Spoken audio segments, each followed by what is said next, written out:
देखिए बेटा, कंटिन्यू करते हैं हम chapter number 1 relation function class 11th हमने रिलेशंस के बारे में पढ़ा था, थोड़ा बहुत फंक्शंस के बारे में पढ़ के आए थे।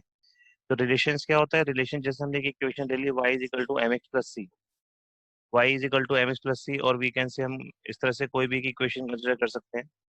देखिए जैसे मैंने लिया y इक्वल्स टू, हम बेसिकली y को बोलते क्या है? y इज इक्वल टू क्या बोलते हैं हम? y को एफ एक्स भी बोलते हैं, ध्यान रखना। y is equals to 3x plus 4, y equals to 3x plus 4। हम इसमें क्या करते थे कि x की वैल्यू पुटअप करेंगे हम। एफ वाई को क्या ले सकते हैं हम? y को एफ एक्स भी कंसिडर कर सकते हैं, y को एफ एक्स भी हम कंसिडर कर सकते हैं। ठीक है, तो ये हमारे पास क्या है? एक फंक्शन है y, एफ एक्स को y भी कंसिडर कर सकते हैं, ये लिख दिया मैंने यहाँ पे। ऊपर देखिए मैंने क्या लिखा हुआ है, relation between the two set is a collection of ordered pair containing one object from each set if xy is a ordered pair in the relation, जिसमें हम एक्स को क्या बोलते थे? डोमेन बोलते थे। और जो हमारे पास एक्स पुटअप करने के बाद आंसर आता है उसको क्या बोलते हैं? Range. If the X object X is from the first set and the object Y from the second set, then the object is R, तो ये क्या होंगे? आपस में रिलेटेड हो जाएंगे। एक्स और वाई के जितने भी सेट होंगे जिनको हम ऑर्डर्ड पेयर बोलते हैं, these all are related to each other. ठीक है, ये तो हमारे पास रिलेशन का पार्ट था। जैसे मैंने इक्वेशन बताई y is equal to 3x+4, this is a kind of relation, ये भी एक रिलेशन ही है हमारे पास। और इसके बाद अगर हम पढ़ेंगे रिलेशन, बेसिकली हमें टाइप ऑफ रिलेशन हमारे एग्जाम के अंदर आएगा कि अगर हमें टाइप ऑफ रिलेशन पढ़ना है तो वो कैसे कैसे पढ़ेंगे। देखिए नीचे, टाइप ऑफ रिलेशन।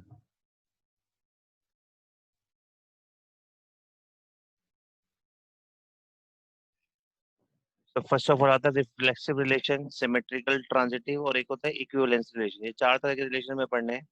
पहला है रिफ्लेक्सिव रिलेशन। रिफ्लेक्सिव रिलेशन क्या बोलता है? इफ ए कोमा ए का मतलब है, जैसे हमने बोला था ऊपर, एक ऑर्डर्ड पेयर था एक्स कोमा वाई का। एक्स कोमा वाई का ऑर्डर्ड पेयर जो होगा वो एक्स कोमा एक्स का ऑर्डर्ड पेयर में कन्वर्ट हो जाएगा। मीन्स जो हमारे पास डोमेन है वही हमारी रेंज है, ए कोमा ए। मीन्स जो हम पुटअप कर रहे हैं वही हमारे पास आंसर आ रहा है। तो अगर ये दोनों के दोनों पार्ट ए कोमा ए हमारे रिलेशन से बिलोंग करते हैं, इसका मतलब इस टाइप का रिलेशन क्या होगा? रिफ्लेक्सिव होगा। इसके बाद पहले मैं आपको समझा देता हूँ, उसके बाद एक एग्जांपल लेंगे, उस पूरे एग्जांपल में आपको सब कुछ क्लियर हो जाएगा कि रिफ्लेक्सिव, सिमेट्रिकल, ट्रांजिटिव होता क्या है बेसिकली। सिमेट्रिकल की बात आती है, सिमेट्रिकल से वर्ड से पता लग रहा है कि ए वन ए टू किसी भी रिलेशन का एक ऑर्डर्ड पेयर है। अगर उसी वाले रिलेशन के अंदर ए वन ए टू की जगह ए टू ए वन, यानी इसका रिवर्स हो जाए, ए वन की जगह पे ए टू आ जाए और ए टू की जगह पे ए वन आ जाए, और ये रिलेशन से बिलोंग करें, तो it mean it is also a symmetrical relation. Third देखेंगे ट्रांजिटिव रिलेशन। ट्रांजिटिव रिलेशन में यहाँ पे लिखा हुआ है if A comma A two is belongs to relation R and A two comma A three यहाँ पर एक नया वेरिएबल डिक्लेयर हुआ है, ए टू और ए थ्री ये भी बिलोंग करता है अगर आर से, तो यहाँ पर हम क्या करेंगे? इन दोनों का मिक्सर लेंगे। देखिए, ए वन और ए टू बिलोंग करता है आर से, ए टू एंड ए थ्री भी ए आर से बिलोंग करता है। तो हम क्या कहेंगे कि ए वन और ए थ्री, यानी इसका फर्स्ट एलिमेंट और इसका लास्ट एलिमेंट अगर ये भी बिलोंग करता होगा रिलेशन से, तो इस तरह के रिलेशन को क्या बोलेंगे हम? Transitive relation. ठीक है, इस ए वन ए टू बिलोंग करता है रिलेशन से, ए टू ए थ्री भी रिलेशन से बिलोंग करता है, तो हम क्या कहेंगे कि ए वन ए थ्री भी अगर रिलेशन से बिलोंग करे तो इस टाइप के रिलेशन को बोलेंगे ट्रांजिटिव रिलेशन। और थर्ड फोर्थ आता है इक्विवेलेंस रिलेशन। इक्विवेलेंस रिलेशन में क्या पढ़ते हैं हम? इक्विवेलेंस रिलेशन ये बोलता है कि इन केस अगर कोई भी रिलेशन रिफ्लेक्सिव भी है, सिमेट्रिकल भी है, ट्रांजिटिव भी है, तीनों पार्ट फॉलो हो रहे हैं, तो इस टाइप के रिलेशन को हम बोलते हैं हम इक्विवेलेंस रिलेशन। ठीक है, इस टाइप का रिलेशन क्या बोलेंगे हम? Equivalence relation. अब हमने इसको एक एग्जांपल के थ्रू पढ़ना है। सी, यहाँ पे एक एग्जांपल लिखा है मैंने, L1 L2, हमने दो एक रिलेशन कंसिडर किया बेटा, L1 coma L2, L1 is perpendicular to L2, यहाँ पे लिखा हुआ है मैंने। L1 और L2 का आपस में परपेंडिकुलर एक डायग्राम बना दिया। अब चेक करते हैं रिफ्लेक्सिव रिलेशन है या नहीं।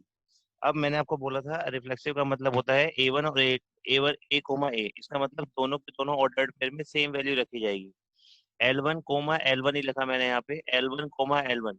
तो इसके लिए स्टेटमेंट क्या जनरेट होती है? जैसे ऊपर तो रिलेशन था हमारे पास L1 कोमा L2 का, वहां पे थी हमारे पास L1 is perpendicular to L2, और यहाँ पर जो मैंने रिलेशन जनरेट किया है, यहाँ तो ये रिलेशन था L1 is perpendicular to L2। अब यहाँ पर रिफ्लेक्सिव में क्या होता है, L1 कोमा L1 दोनों चीज सेम रखी जाती है, तो इसके अकॉर्डिंग स्टेटमेंट जनरेट होगी L1 is perpendicular to L1।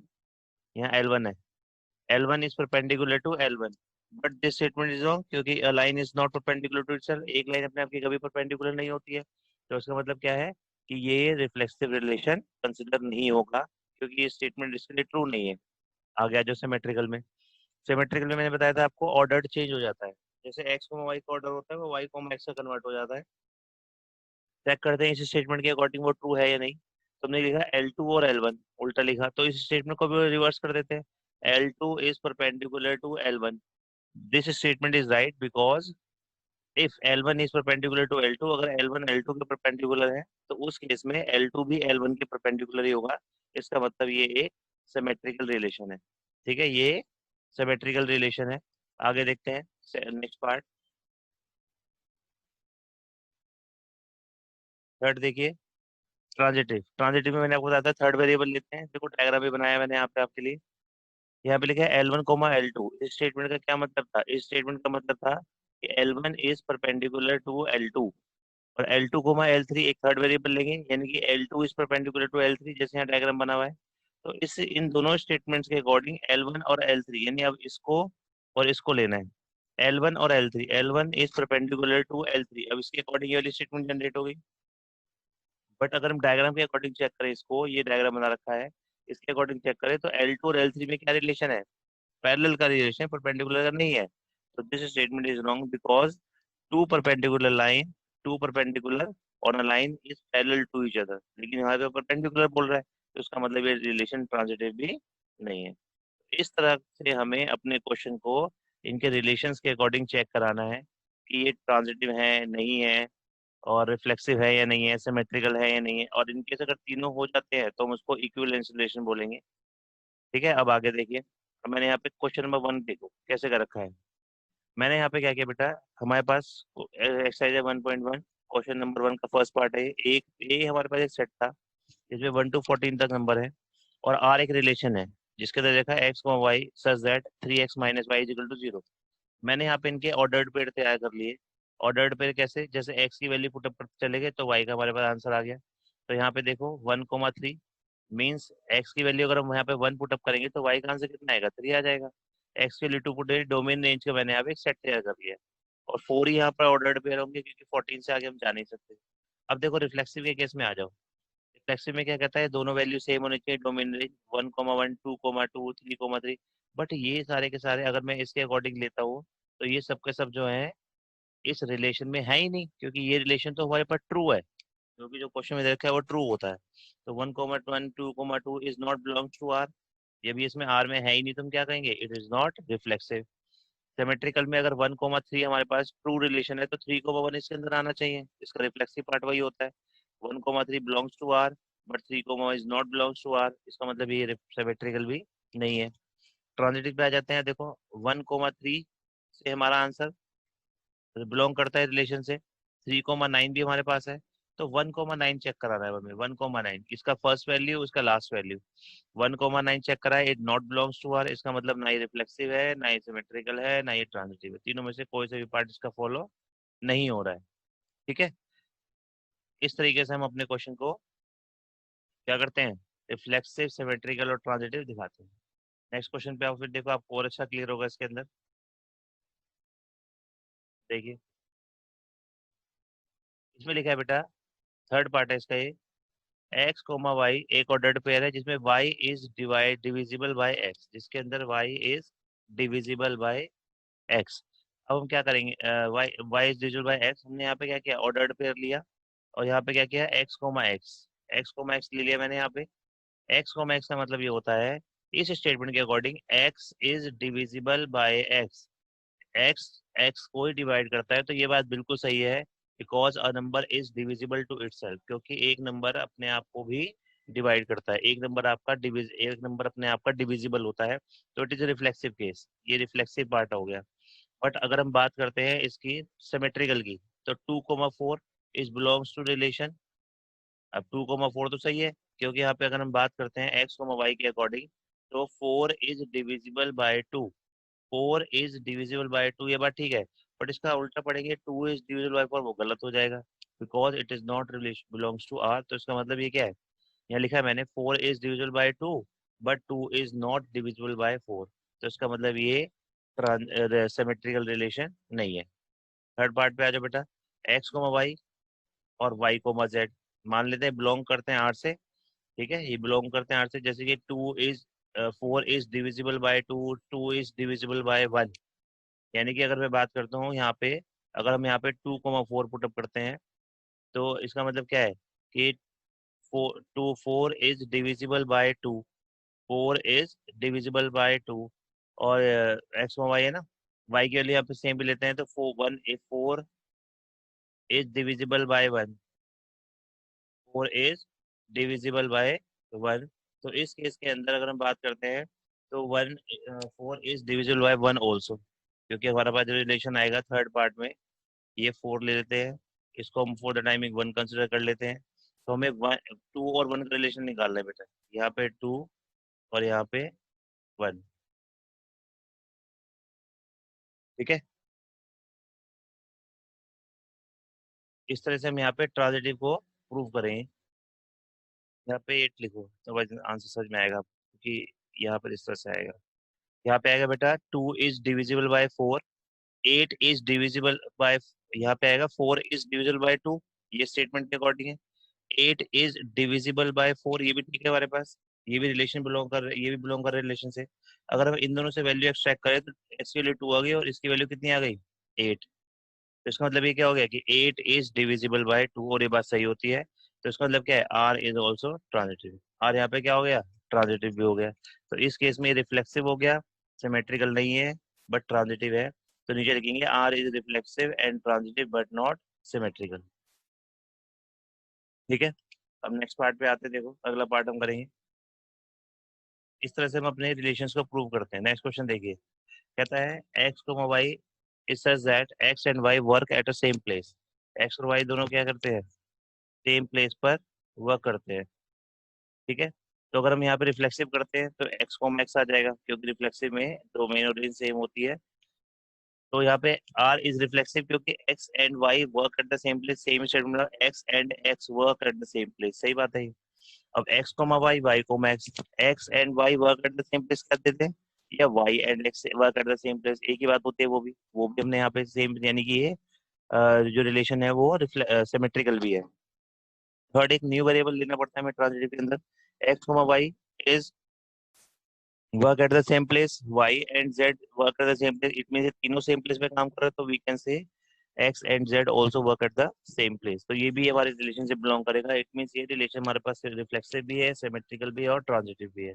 और जिस तरह का जो रिलेशन होता है उसमें हम क्या बोलते हैं, इक्विवेलेंस रिलेशन। ठीक है, ये हमारा इक्विवेलेंस रिलेशन का पार्ट हो गया। आगे देखिए, अब नेक्स्ट पार्ट देखिए, ये इंपॉर्टेंट क्वेश्चन है, एग्जाम में भी आया हुआ है पहले क्वेश्चन, अगर आप ध्यान देंगे तो एक्स आर एक रिलेशन है ए कोमा बी का, ये एक ऑर्डर्ड पेयर है where A is less than equals to B square, A is less than equals to B square, यहाँ पे लिखा हुआ है हमारे पास, ये रिलेशन है। अब इसे बताना है कि ये ना तो रिफ्लेक्सिव है ना सिमेट्रिकल है ना ही ट्रांजिटिव, प्रूव करना है, एक तरह का क्वेश्चन है ये। तो देखो बेटा, a is less than equals to B square के अंदर मैंने एक ए की वैल्यू डिक्लेयर कर ली। सिमेट्रिकल में क्या करते हैं, सिमेट्रिकल में सेम वैल्यू लेते हैं, एक्स मतलब एक्स कॉमा एक्स का ही होता है सिमेट्रिकल, मैंने 1,2 ले लिया।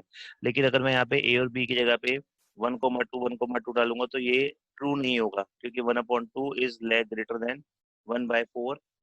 लेकिन यहाँ पे इक्वल टू का साइन भी है, तो उस, सॉरी ये साइन ऐसे नहीं है, ये साइन इस तरह का है, ये साइन इस तरह चेंज कर लो इस साइन को, ये ऐसे है क्वेश्चन के अकॉर्डिंग, मैंने गलत लगा दिया।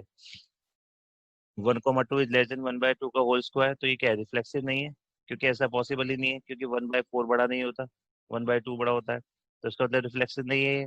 अगला है 1,4 लगा के देखते हैं सेकंड पार्ट के लिए, किसके लिए, सिमेट्रिकल के लिए। 1,4 इज बिलोंग्स टू आर, अगर हम यहाँ पे 1 पुट अप कर दे बेटा, यानी कि 1 is less than equals to 4 square, तो ये तो बात सही है, ये बात सही है। बट इसको रिवर्स कर देंगे ना 4,1, लेकिन ये बिलोंग नहीं करेगा, देखो कैसे। अगर मैं यहाँ पे लिख दूं 4 इज लेस देन 1 स्क्वायर, तो ये तो गलत हो गया ना। तो इसका मतलब क्या है, ये सिमेट्रिकल नहीं है, नो नॉट सिमेट्रिकल। ट्रांजिटिव में आ जाओ, 3,2 लगाया, इस रिलेशन में पुटअप करो, ट्रू मानेंगे, ट्रू होगा ये, क्योंकि 3 <2 हो गया। 2,1.5 लगाया, ये भी रिलेशन से बिलोंग करेगा, लेकिन बेटा अगर हम 3 और 1.5 को लेंगे तो ये क्वेश्चन हमारा गलत हो जाएगा। ठीक है, 2.25 है यहाँ पे, यानी कि 3 < 1.5, 2 का होल स्क्वायर 2.25। ये साइन ठीक कर लो, ये साइन ऐसे नहीं ऐसे आएगा, ऐसा साइन नहीं, ठीक है। तो इसके अकॉर्डिंग क्या होगा, क्योंकि सब जगह साइन, एक क्वेश्चन में साइन यही था, यहाँ गलत लग गया, तो इसका मतलब क्या है, 2.25 आ गया, और जो 3 होता है वो 2.25 से क्या होता है बेटा, बड़ी वैल्यू होती है, तो इसका मतलब ये क्या हो गया, ये भी ट्रांजिटिव नहीं है। ठीक है, इस तरह से हम अपने क्वेश्चन को यहाँ पर प्रूव करेंगे। अब नेक्स्ट पार्ट देखेंगे, आगे देखिए, नेक्स्ट क्वेश्चन देखेंगे हम, क्वेश्चन नंबर 4। क्वेश्चन नंबर 4 में देखिए, a comma b is such that a is less than b. अब इसको दिखाना है ये रिफ्लेक्सिव है, ट्रांजिटिव है, लेकिन सिमेट्रिकल नहीं है। अब इधर आ जाइए, देखिए क्वेश्चन में कैसे करेंगे वो। हमने क्या किया यहाँ पे, ए कोमा ए का पार्ट लिया बेटा, ए कोमा ए का, तो यानी कि रिफ्लेक्सिव हो गया, a is less than equals to a, less than तो ट्रू नहीं होगा, लेकिन ए कोमा ए के लिए a is less than a जरूर आ जाएगा। ठीक है, या हम यहाँ पे अगर 1/2 लिख दें तो 1/2, और यहाँ पे भी 1/2 आ जाएगा, तो 1/2 इज इक्वल्स टू 1/2, तो ये रिफ्लेक्सिव हो गया। रिफ्लेक्सिव पार्ट हमारे पास आ चुका है, उसके बाद हमारे पास ये रिफ्लेक्सिव ट्रू हो चुका है। इट मीन्स 1/2, अगर हम ए की जगह वैल्यू भी ले लेते हैं, जैसे हमने ऊपर भी ली थी, 1/2 इक्वल्स टू हो जाएगा किसके, सेम के अपने आपके, 1/2 क्या होता है, आपस में इक्वल होते हैं। ठीक है, तो ये इसके लिए क्या हो गया, रिफ्लेक्सिव हो गया। अगर हम सिमेट्रियल की बात करें, 2,4 और 4,2, 2,4 बिलोंग करता है आर से, क्योंकि पता है हमें कि 4 जो है वो ग्रेटर होता है 2 से, लेकिन अगर हम इसको 4,2 कर देंगे, उल्टा कर देंगे, सिमेट्रिकल की प्रॉपर्टी लगा देंगे, तो 4 इज ग्रेटर देन 2, ये वाला सिमेट्रिकल का पार्ट नहीं है, क्योंकि यहाँ पे तो लेस देन का साइन था। ठीक है, यहाँ पे पार्ट कौन सा था, लेस देन का था, ये तो लेस देन का साइन जो ऊपर लिखा हुआ है, उसका मतलब ये सिमेट्रिकल नहीं है। थर्ड आता है हमारे पास transitive, a comma b b comma c belongs to R. अगर हम कहते हैं a comma b b comma c belongs to R, तो अगर हम देखो कैसे करते हैं इसको, इसे ना कंपैरिजन के फॉर्म में भी कर सकते हैं हम, कैसे, A is less than B, और नीचे पे क्या लिखेंगे, B is less than C, compare करा रहे हैं हम इसको, लेस देन सी, तो बाय 1 and 2 करेंगे तो क्या आएगा, ए इज लेस देन, ये हमारा काम प्रूव हो गया। ठीक है, और ये बिलोंग करता है रिलेशन से, सही बात है, तो ये ट्रू हो गया हमारी प्रॉपर्टी, तो इसका मतलब ये कि ट्रांजिटिव केस भी हो गया। इस तरीके से आपको क्वेश्चन को लॉजिकली समझना है और उसको फिर सॉल्व करना है। ठीक है, अब आगे देखिए, आगे क्या करते हैं हम, नेक्स्ट क्वेश्चन देखेंगे। नेक्स्ट क्वेश्चन में देखिए दीजिए, क्वेश्चन नंबर 6। क्वेश्चन नंबर 6 में क्या कहता है बेटा, relation R is set of 1 2 3 given by R. हमें देखो दो दे रखा है, 1,2 दे रखा है, 2,1 दे रखा है, ये सिमेट्रिकल है, ना ही रिफ्लेक्सिव है, ना ही ट्रांजिटिव। तो इस क्वेश्चन में तो बेटा हमें डायरेक्टली करके दिया हुआ है, डायरेक्टली हमको दिया हुआ है कि दो ही हमारे पास रिलेशन है, 1,2 2,1। तो अगर आप ध्यान रखोगे तो रिफ्लेक्सिव केस के अंदर 1,1 आना चाहिए, 2,2 3,3, देखो नीचे लिखा हुआ है रिफ्लेक्सिव की प्रॉपर्टी के अकॉर्डिंग, ये लिखा हुआ है 1,1 2,2 3,3 belongs to, it it should be belongs to relation, but relation में ऐसी वैल्यू ही नहीं है, तो रिफ्लेक्सिव नहीं होगा। हाँ, सिमेट्रिकल के अंदर 1,2 का 2,1 होना चाहिए, तो ये वाला पार्ट है, यहाँ पे 1,2 भी है और 2,1 भी है, तो इसका मतलब सिमेट्रिकल हो गया। ट्रांजिटिव की अगर बात करते हैं, तो 1,2 ठीक है, 2,1 ये भी ठीक है, तो अगला 1,1 होना चाहिए ना, इसका फर्स्ट पार्ट, इसका थर्ड पार्ट, लेकिन 1,1 is not belongs to R, क्योंकि रिलेशन के अंदर ये 1,1 है ही नहीं, तो इसका मतलब ट्रांजिटिव नहीं है। यानी इट मीन्स ये स्टेटमेंट सही थी हमारे पास कि ये सिमेट्रिकल है, रिफ्लेक्सिव नहीं है और ट्रांजिटिव भी नहीं है। ठीक है, इस तरह से हम सारा पार्ट करेंगे। नेक्स्ट देखिए, नेक्स्ट क्वेश्चन। नेक्स्ट क्वेश्चन में क्या कहता है बेटा हमसे, ये थोड़ा क्वेश्चन को टिल्ट करना पड़ेगा, वैसे समझ लो, ऐसी कोई दिक्कत नहीं, समझ में आ जाएगा इसके अंदर। देखिए बेटा, नेक्स्ट क्वेश्चन है, क्वेश्चन नंबर 11। हमें एक आर रिलेशन दे रखा है, पी क्यों हमारे पास ऑर्डर्ड पेयर है, distance of the point P from origin is same as the distance of the Q from the origin. It means P और क्यू बेटा हमारे पास दो पोजिशन है जिनका ओरिजिन से डिस्टेंस सेम है। डिस्टेंस सेम है in the sense we can say, जैसे कि पी एक पॉइंट है जिसका ओरिजिन से डिस्टेंस है 5 मीटर, लेट सपोज, इस तरह से Q भी कोई पॉइंट है जिसका ओरिजिन से डिस्टेंस है 5। उन्होंने बोल रखा है साफ साफ कि दोनों का डिस्टेंस क्या है, सेम है ओरिजिन से। तो अगर हम यहाँ पर बात करते हैं इसकी, सबसे पहला पार्ट रिफ्लेक्सिव की, रिफ्लेक्सिव में हम P, P लिखेंगे और P, P के अकॉर्डिंग दोनों सेम है, क्योंकि एक पॉइंट का डिस्टेंस जो होगा वो सेम ही होगा ऑलवेज, चाहे उस पॉइंट को आप कहीं पे भी ले जाओ। तो P, P is belongs to R, सही बात है, तो ये क्या रिफ्लेक्सिव हो गया। अगला P सिमेट्रिकल के P, Q और Q, P। जब P, Q यानी P और Q का डिस्टेंस सेम है और ओरिजिन से, तो Q, P का डिस्टेंस भी वही होगा, तो ये भी बिलोंग करता है। अब आगे देखिए P, Q, इसका मतलब P और Q का ओरिजिन डिस्टेंस सेम है। Q, S यानी कि Q और S का डिस्टेंस भी रिलेशन उससे ओरिजिन सेम है। तो अगर हम दोनों की बात करें तो यानी कि S का डिस्टेंस भी 5 ही होगा ना हमारे स्टेटमेंट के अकॉर्डिंग। P का डिस्टेंस ओरिजिन से 5, Q का डिस्टेंस ओरिजिन से 5, तो S का डिस्टेंस भी ओरिजिन से 5। तो इसका मतलब P और S भी बिलोंग करेंगे ओरिजिन से, का डिस्टेंस भी सेम होगा ओरिजिन से, इसका मतलब ये भी रिलेशन से बिलोंग करेंगे। तो हमारे पास क्या हो गया, the distance of P and S from the origin is same as the is the same. तो इसका मतलब क्या हो गया, ट्रांजिटिव भी हो गया। और ऐसा केस जिसमें तीनों केसेस आ जाते हैं, that is called equivalence relation. ठीक है, उसके बाद देखिए नेक्स्ट पॉइंट, अगला क्वेश्चन भी बड़ा अच्छा क्वेश्चन है। देखिए यह लिखा है T1 T2, एक रिलेशन है T1 T2, T1 is similar to T2। T1 क्या है, T2 का T2 से क्या है, सिमिलर है। T1 T2 दो ट्रायंगल सिमिलर है, इनकी साइड्स देखें, T1 की साइड है 3 4 5, T2 की है 5 12 13। राइट एंगल ट्रायंगल है तीनों ही, और 6 8 10 ये भी राइट एंगल ट्रायंगल है। अगर हम बात करते हैं बेटा इनके सिमिलैरिटी के ऊपर, तो T1 और T2, T1 एंड T2 हमारे पास दो ट्रायंगल हैं। अगर मैं इसको रिफ्लेक्सिव की बात करता हूँ, T1, T1 आएगा। एक ट्रायंगल अपने आप का सिमिलर होता है, एक triangle is similar to itself. इसका मतलब क्या हो गया, T1, T1 is belongs to R. तो T1, T1 और triangle is similar to itself, यानी रिफ्लेक्सिव केस ट्रू हो गया। आगे देखिए T1 और T2 बिलोंग्स टू आर, इसका मतलब T1 is similar to T2, और इसका उल्टा क्या होगा, T2 is similar to T1। तो ये भी बिलोंग करेगा, क्योंकि एक ट्रायंगल, अगर एक ट्रायंगल दूसरे के सिमिलर है तो दूसरा ट्रायंगल पहले के भी तो सिमिलर होगा। ये भी ठीक है। तीसरा देखिए कहता है T1 is similar to T2, T2 is similar to T3। तो इसका मतलब अगर बात करेंगे बेटा, अगर दो ट्रायंगल आपस में सिमिलर है, फर्स्ट और सेकंड सिमिलर है, सेकंड और थर्ड सिमिलर है, तो इसका मतलब है फर्स्ट और थर्ड भी आपस में सिमिलर ही होगा। तो T1 is similar to T3, तो ये भी हमारे रिलेशन से ही बिलोंग कर रहा है। इसका मतलब क्या है कि T is transitive, T triangle क्या है, transitive, T is relation R क्या है, ट्रांजिटिव है। इसको R कर लेना कि रिलेशन R इज ट्रांजिटिव, और जिसमें तीनों केसेस ट्रू हो जाते हैं उसको हम क्या बोलते हैं, इक्विवेलेंस रिलेशन। इस तरह से आप क्वेश्चन अपने आप करो, और कोई डाउट होता है तो फिर मुझसे पूछो। लेकिन ये एक्सरसाइज बहुत इजी है, आपको बेसिकली तीन चीज समझनी है, रिफ्लेक्सिव, सिमेट्रिकल और ट्रांजिटिव। रिफ्लेक्सिव के अंदर मैंने बताया डोमेन रेंज सेम हो जाती है, इसका मतलब कि A1, A1 दोनों में हमें सेम वैल्यू लेनी होती है और अपनी स्टेटमेंट में चेक करानी होती है, रिलेशन में चेक करानी होती है कि वो चीज है या नहीं है। दूसरा सेकंड पार्ट आता है हमारे पास सिमेट्रिकल, सिमेट्रिकल में उल्टा A, B और B, A। अगर ये दोनों ही पार्ट हमारे रिलेशन की स्टेटमेंट से बिलोंग करते हैं तो उसका मतलब वो सिमेट्रिकल भी है। ट्रांजिटिव के अंदर हमें तीन केस लेने पड़ते हैं, एक तो A, B, B, हमें एक अपने आप डिक्लेयर करना है, फिर A, B, B, और A, C को हमें रिलेशन से चेक कराना है।